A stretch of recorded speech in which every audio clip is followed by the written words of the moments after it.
Greetings, welcome back to Black Bear News, where we are discussing the ongoing effects around climate change, excuse me, and the ever worsening situation globally. I'm going to finish up tonight, just really quickly. I wanted to finish up the article I was reading in the last video about Democrats and climate change. I'm going to talk about Democrats and climate change over the next few videos. So yeah, that's what's on the plate. Anyways, so we were reading this article titled Climate and the Infernal Blue Wave, straight talk about saving humanity. And I'm going to read the paragraph that I left off on and then go forward. We lost 8 precious years when Obama was president. Instead of moving forward, we hurtled backwards, both in terms of flooding the world with fossil fuels that have led to greenhouse gases in the atmosphere, excuse me, and in terms of locking ourselves into more of the same via massive infrastructure. Speaking of infrastructure, every time I see a construction project, I like gnash my teeth. Stop building. Just stop doing so much stuff. Like, let it go. I mean, that's, if you said that to people, they'd just be like, what are you talking about? This is what we do. We just build things. We just make stuff. Even if nobody even cares, nobody wants it. Nobody needs it. We just make it because we need the investment dollars. It is even possible that Obama's actions and inactions have already pushed the climate to the point of no return. How we get fooled. People get confused about what the Democrats actually do in office because many environmentalists and other party loyalists play up token advances as monumental gains. At the same time, they downplay or completely ignore climate-destroying actions. I think I already read this part, but I'm just going to go on from here. They also play games with statistics. An Obama fan gushes in 2016 that solar power has increased by 30 times since Obama, took office. So let me skip down to where I actually left off. With all of this means that we as a species are going down, down, down. Democrats as well as Republicans are to blame. Leaving dead ends and delusions behind. It is clearly suicidal to continue the long-time dominant strategy of major environmental groups, striving to get Democrats elected and working with them for incremental reforms. Here's the truth. Carbon taxes, divestment, fuel efficiency standards, tax credits for solar panels, setting nice goals, and similar policy measures are not going to work. Nor is begging people to drive less, eat lower on the food chain, and otherwise tread more lightly on the planet. And doing all of these things at the same time won't make them magically add up to salvation. To halt global warming, we need to rapidly stop fossil fuel production, period. At the same time, we need to develop and implement comprehensive plans that, 1, directly deploy renewables, mass transit, and other climate solutions at the necessary grand scale. Questionable.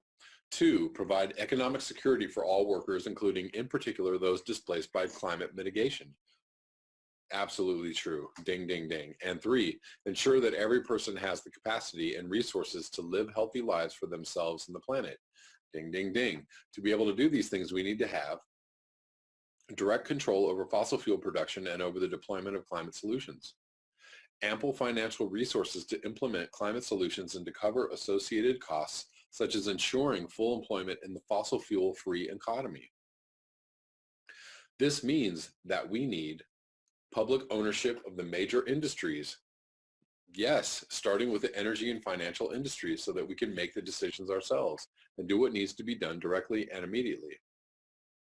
Vibrant systems for democratically managing those industries and for developing and implementing plans that are just and effective. Guaranteed economic rights for all, including the right to a good paying job, dignified, well-paid retirement, free healthcare, and free education. And that could be hashed out a little more, I'm sure. But basically what they're saying is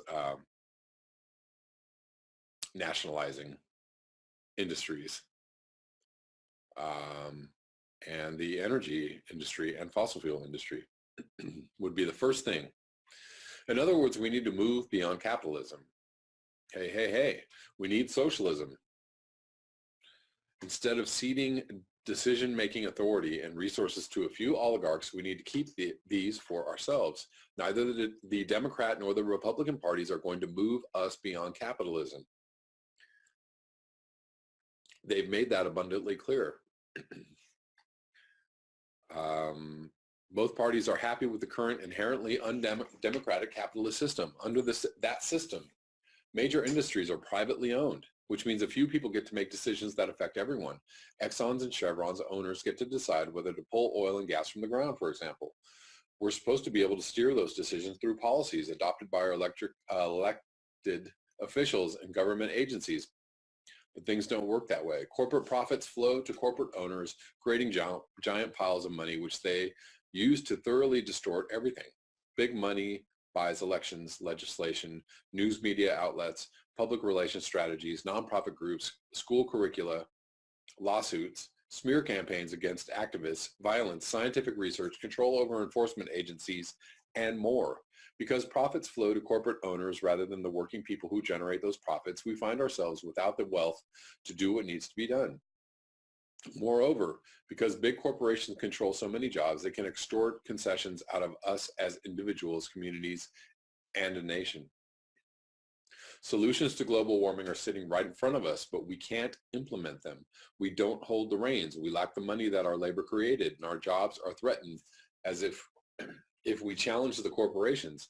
This insane, unjust setup has got to go. Sounds like some communism. They're talking about communism, which is exactly what we need.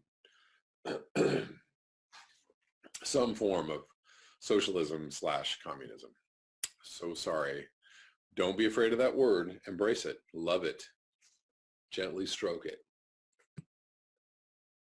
But the Democrats and Republicans are united in blocking real change.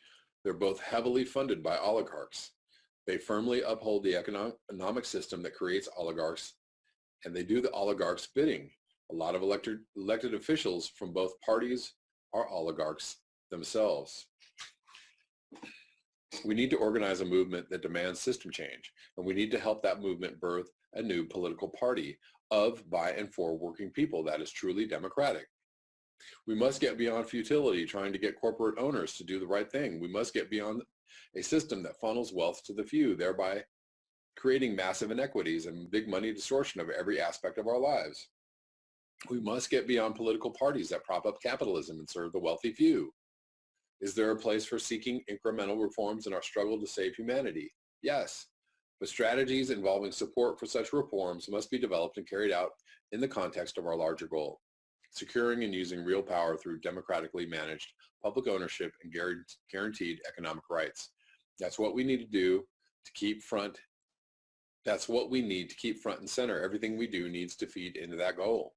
The power to survive. Some say it's crazy to fight for system change, leaving the Democrats and incrementalism behind. System change is impossible, they maintain. We can't possibly achieve it in time to stave off disaster. But which is crazier, really, fighting for actual control over our destiny or continuing to fight within the very system that produced global warming, a system that thoroughly disempowers us? We have not yet seen what can happen when we fight for real change that can make people's lives truly better. For a long time, all the oxygen has been sucked out of the room by Democratic Party apologists and incremental reform-focused nonprofits. Anybody identify with those descriptions? Democratic Party apologists? What if all the energy, time, and money poured by unions, activist organizations, and individuals into dead ends went to the real fight instead? What if instead of saying, that's impossible, we can't change the system, we believed we could and we fought that way? But what if people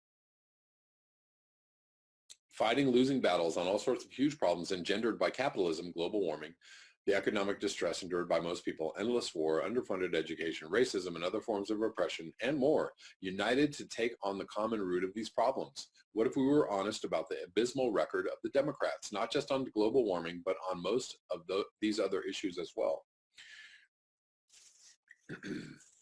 Remember, in the history of the article that described the history of climate change, remember that it was the Democrats that hemmed and hawed and hedged climate agreements into basically non-essential pieces of paper.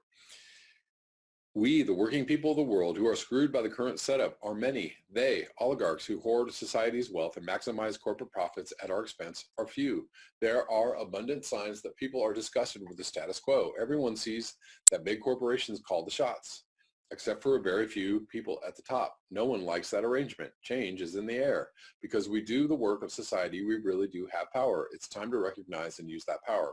Boycott, boycott, boycott. If we unite and have each other's backs, we can engage in strategic broad strikes and in pouring into the streets in a systematic and effective way. We can win this fight. We can put obvious solutions to global warming swiftly in place. The main thing holding us back is false hope in the dead-end reforms and in capitalist parties that do not represent us. One can argue about whether Democrats are better than Republicans, i.e. we can engage in the age-old lesser evil comparison, but that is a diversion from the vital reality we must grasp. Neither party deserves our support. Both have reprehensible records and agendas.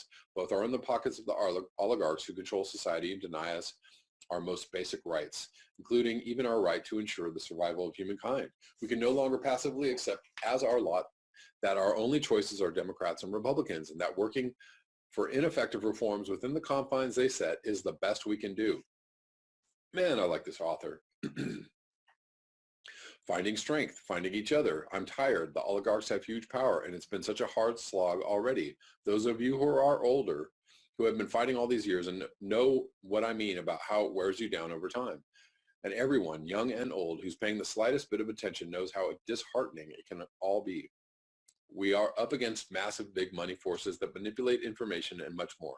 But life and justice are simply too precious to give up. Let's dig deep and rise together at last. Each of us needs to tell the truth everywhere we can, even though that can be uncomfortable and frightening. Stand up and explain unapologetically that incremental changes are a dead end. The Democrat and Republican parties are dead ends. We have the power to win fundamental changes and must unite to demand them. The other thing we need to do is find each other. If you are lucky, there is an organization near you that understands what I'm talking about in this article. It fights for system change and is part of building the movement and the political party we need. If no such group exists, start something new. Engage in the simple yet radical act of bringing people together to talk. Have them over to your home or convene a meeting at your workplace or campus. Please contact me about your efforts, particularly if you are in the Pacific Northwest. Roadmaps already exist laying out how current renewable technologies can swiftly replace fossil fuels. There are more than enough resources to create the world we want. I'm going to just give this last couple sentences a deep sigh. One in which everyone's needs are met and we live in harmony with our environment. When we no longer cede the reins and our wealth to few, we, the many, will find our way forward. All right, pretty much pretty awesome article. I enjoyed almost everything in that.